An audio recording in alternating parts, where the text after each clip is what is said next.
Hello, and thanks for listening to your SCAMLE's exclusive podcast, ExplorED. On these episodes, you will enjoy exclusive interviews with some names you recognize and some people you'll be meeting for the first time. In each of our episodes, we will ask you to think and grow and reflect as a professional educator. If you aren't yet a member of SCAMLE, we encourage you to join today. More information can be found at www.scamle.org. There, find out more information about membership, conferences, and professional development opportunities. And don't forget to join us on Facebook, Twitter, and Instagram. My name is Sarah Evanson Atkinson, and I serve as the Professional Development Director for your SCAMLE. I am an educator of 21 years and a past SCAMLE president as well. In this episode, we have an opportunity to speak with Dr. David McDonald, Assistant Superintendent over Middle Schools in Greenville County Schools in the upstate South Carolina. In addition, he is the newly selected Executive Director of your SCAMLE. So during this discussion, Dr. McDonald talks a great deal about the idea of partnership and network. Your professional partnerships and professional network is key to your success as an educator. We have to begin to shift our thinking that we can somehow do this on our own. We can't. Asking for help is not a sign of weakness. Asking for help is a sign of very high intelligence.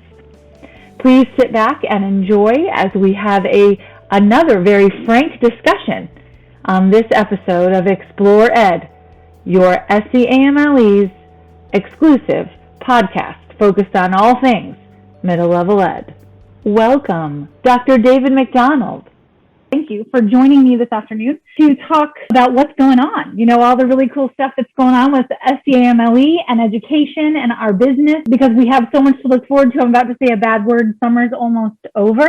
And so folks are getting ready to really fix their lens and just take a laser view at what's coming up here in the fall. So before we get into the really good stuff that everyone's super interested in, I want to congratulate you on being named as the new executive director for SCAMLE. So welcome aboard in your new capacity. We're happy to have you. Thank you. I'm very excited about this. I want to go ahead and let you introduce yourself. So what do you do in education? How long have you served? What kind of stuff are you into right now? Well, thank you, Sarah, for doing this for SCAMLE. Certainly, we are the only organization in this state that represents middle-level education. That's our only interest, and that's the interest that we try our best to represent as well as we possibly can. For me, I am not a native to middle level. You know, a lot of people don't know that about me. I sometimes get branded as the middle school guy. The truth is, I started out as a high school teacher and really thought that's where I'd spend my entire career, and had an opportunity to be an assistant principal at what was then a K-8 school. And I thought, wow, I'm going to go from teaching 11th graders to dealing with kindergartners, and then ended up working predominantly with the middle level grades, working predominantly with grades 5 through 8, and loved it and stayed with it as an assistant principal, became principal of that school. I've had lots of opportunities in education. I've served as teacher, where I taught social studies in the classroom. I'm assistant principal. I've been a principal for 10 years and currently serve as assistant superintendent for school leadership in Greenville County. So that's my real job. A lot of people say, well, how can you be the executive director for SCAMLE? The truth is, that's just a little part-time thing that allows me the opportunity to really pull resources and work with schools across the state to help further the mission of the organization. Awesome. Well, again, congratulations, and we're happy to have you, and you certainly have an esteemed resume, no doubt about it. So the first question, I want to get into the good stuff, as I said. So in your opinion, what should educational leaders be focusing on today as they really contemplate the launch of a new school year? Because that's coming up here faster than we know. Yeah, I think that the hard part for educators right now is that we are in repair mode. We are repairing the damage that has been done for the last year and a half. There's been a lot of good to come out over the last year and a half. I think there have been a lot of learning opportunities to help us really address some tough spots. But by large, we're going to be in repair mode come fall. That means that first and foremost, we are looking at the shape our kids are in. We're going to make sure that they have lots of opportunities to talk about what they've experienced over the last year and a half, to talk about what they still want to do. We've got to take this bad situation that we've all been working with, and we really have to turn it into a positive. There's so many ways that we can do that just by focusing our efforts on the basics. Number one, reminding kids that we are here to help them learn.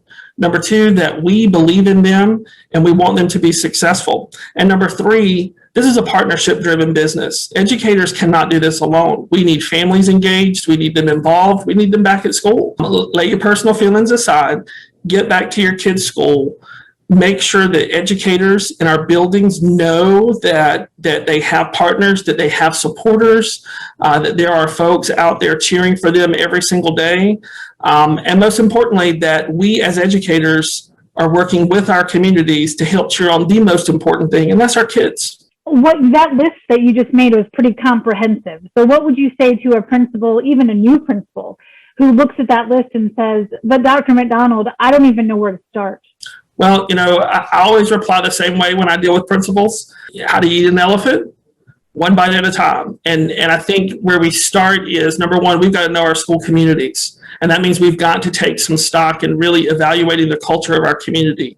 I think that it's important for principals to slow down for a moment. All of the managerial and operational things, they're going to happen. Those things are going to be okay. They're going to come to fruition. Everything's going to work. What's not going to work is taking that opportunity to invite people back to the table to talk about where you are as a school.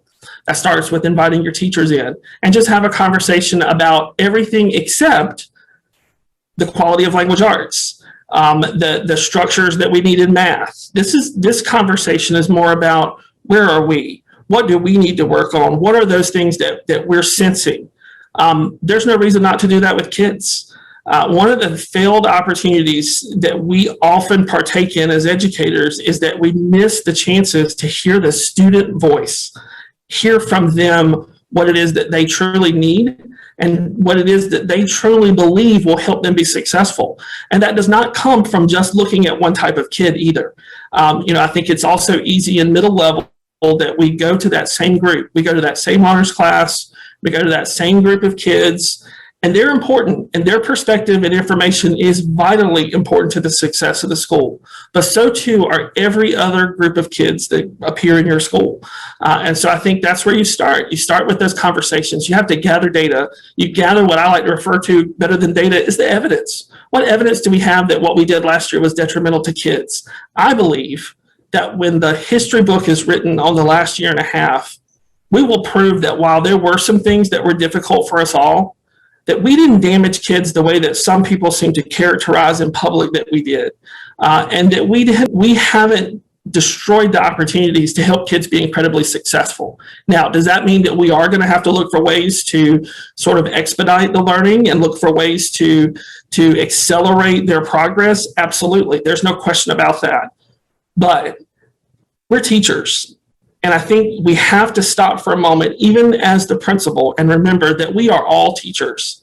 And the way we are successful is that we have to channel what it means to be a teacher to begin with. My job is to help prepare kids for whatever happens next. And if I've done that and I've done it well and I've done it with intention and I've done it from an angle that I understand the problem before I try to address it, there's no way but to be successful when you really intentionally design that work. We've been through a bit of a war, right? We've been in the trenches together, and COVID for a lot of us has shifted some of our moorings as professional leaders. What we took for granted, what we said we understood walking through the school doors, for some of us has changed, and for some of us it has changed dramatically. What do you think educational leaders should be kind of letting go of and exhaling at this point as they look to a new school year? Because new school years, people laugh all the time and say, well, what's your New Year's resolution? But our new year begins in August. Mm-hmm. That's my New Year's. January, what's that? That's the end of first semester. Yeah. That's not anything. Yeah, New Year's when I change my calendar, not my New Year. Yeah, that's exactly right. So, what kind of advice could you give to your colleagues around the state who, what can they be exhaling? What should they be letting go of? So I believe very much in, if you allow COVID to continue to dictate what we do, then you've messed up. COVID gave us an opportunity to reboot. That means that it's an opportunity for me as the leader. And when I use the term leader, I'm talking about principals, I'm talking about teachers, I'm talking about whoever in our business. It gives us the opportunity to really go back and look at, do these things matter? One of my favorites to look at is lesson plans. Do you really need the 4-page lesson plan template anymore? Is that really necessary? Your teachers have proven that they can reinvent education in a few days. So is it really necessary to have a 4-page template that your teachers do weekly for you, and they submit to this black hole of lesson plans and they never hear from them again? Is that really necessary? You know, some of the designed work that we do around supervision, is that really necessary? You know, we understood last year how to work with bare bones. We understood how to make things on very minimal pieces. How do we do that again? Now let's apply that to a full scale year with all kids, with all teachers. What does that look like? If we don't do that hard look and stop saying, oh, things are going to get back to normal. Well, why would we go back to normal? Because normal for many of our schools, unfortunately, has not worked. So why would we go back there? Let's use this as our opportunity to spring forward. Let's use some of these new resources that we have at our disposal. Let's look at these opportunities to grow our supports for kids. Let's look at these opportunities to really examine our practices as a school. Those are the things that leaders must do. Otherwise, in 5 years, when we're back to where we believe student achievement can be, we're going to have missed a beautiful opportunity to really reboot and redesign some of the practices that we're used to. You know, that comes to scheduling. You know, just because we've had the same schedule for 20 years doesn't mean it needs to continue. So let's look at some opportunities to do that. Educators have proven the power of using virtual means. What's to stop a school in the upstate of South Carolina from collaborating through virtual means with a school in the lower part of the state? Well, what's to stop a math teacher in Cherokee County from participating and working with a math teacher in Richland too? You know, there are beautiful opportunities, I think, that we as a business, as a profession, we need to really explore and look for ways that we can expand those networks. I think that was one of the things that the Scamely board really embraced last spring, with several great sessions trying to help educators get access to things that they needed in the virtual world. And then this year, really working with, how do I plan? And involving people from around the state. And so to me, those are the kinds of opportunities that will take us to the next level in this state. I talk a lot about tearing the walls down between schools in a district. Who says we can't tear the walls down between districts and start really looking at how to partner resources and how to find that person? How do I build my professional network to help me be highly successful as an educator? I think there are partnerships through lots of professional organizations that are recognizing the power of this. They're recognizing the power of pulling those resources. I mean, the fact that I, as an educator, have to have a network. I have to have folks, not just in my building, that I can work with and that I can partner with and collaborate with, but I need people outside of that building. When we look at the success level of some of the schools across our state and across the nation, these schools are being highly successful because they are doing great things. It's not that the schools that don't have these things in place aren't being successful, but what happens when that school that has perfected this and they've seen that success from it, what happens when that gets applied to other schools, or they start to look at, well, we could do something like that?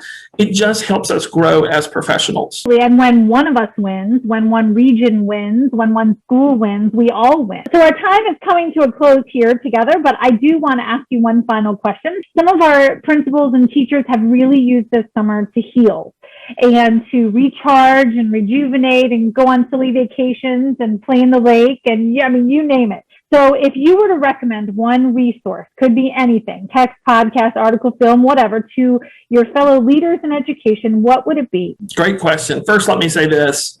If educators didn't rest and relax and recharge this summer, shame on them. We all needed to do that. And I will tell you that I personally don't think I realized how exhausting the last year was until I made myself go away for a few days, and I sat down, and one of the members of my family looked at me and said, oh my gosh, like you look relaxed for the first time in over a year. Like it looks like a weight has been lifted from your shoulders. And I thought, well, gosh, if I'm feeling that way and my family can articulate that, then clearly that's happening all over the country.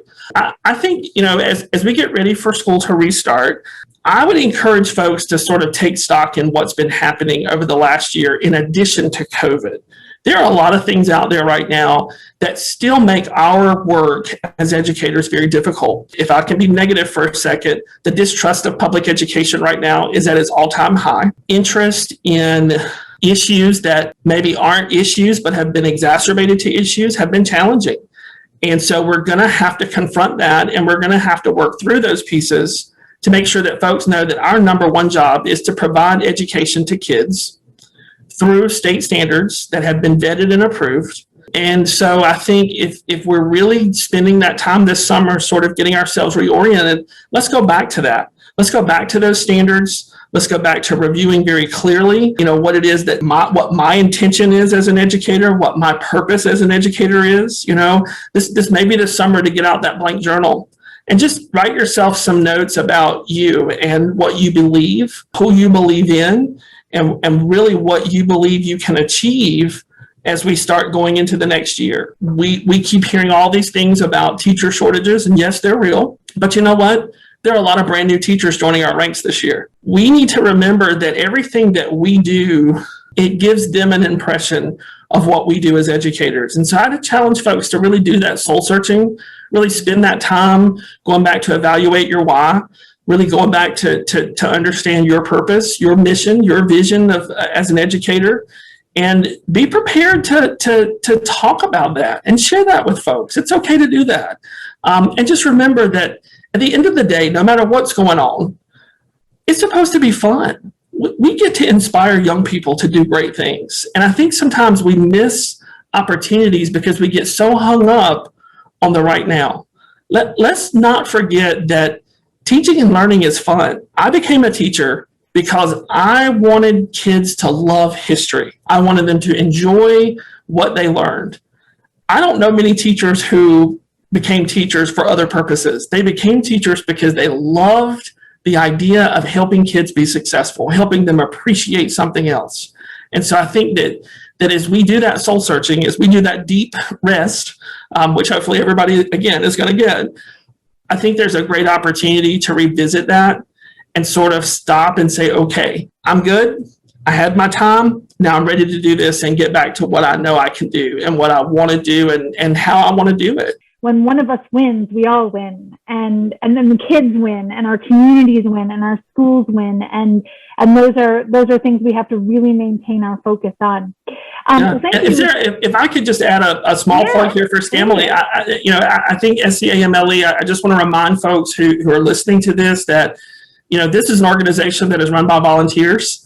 People have titles as officers and things, but truthfully, it's run by volunteers. It's run by people who love middle level education. And we are always looking for volunteers. We're always looking for folks to serve on regional planning teams. We're looking for folks to serve on our state professional development team. There are so many fabulous opportunities to get involved and be a part of sharing this network of this just wealth of resources across this state, and really encouraging one another to be better and to continue to work to provide the very best to our kids in middle schools across this state. There are over 300 middle schools in our state. What would happen if each school committed to one person, just one, being involved in the great things happening in middle schools? We would light a fire in this education world that we live that has not been seen before. And we can really achieve some great things if we just continue to build that network and get folks to really be strong and continue to provide us with wonderful resources. We're always looking for feedback at Scamly, so we're always looking for opportunities to better serve members. We do a lot of work with different groups. We share our thoughts and feedback with our State Administrators Association, with our State Department, with some of our higher ed providers. And so we're always looking for feedback, looking for those opportunities for educators across the state to really be engaged and involved and be a part of this middle level experience.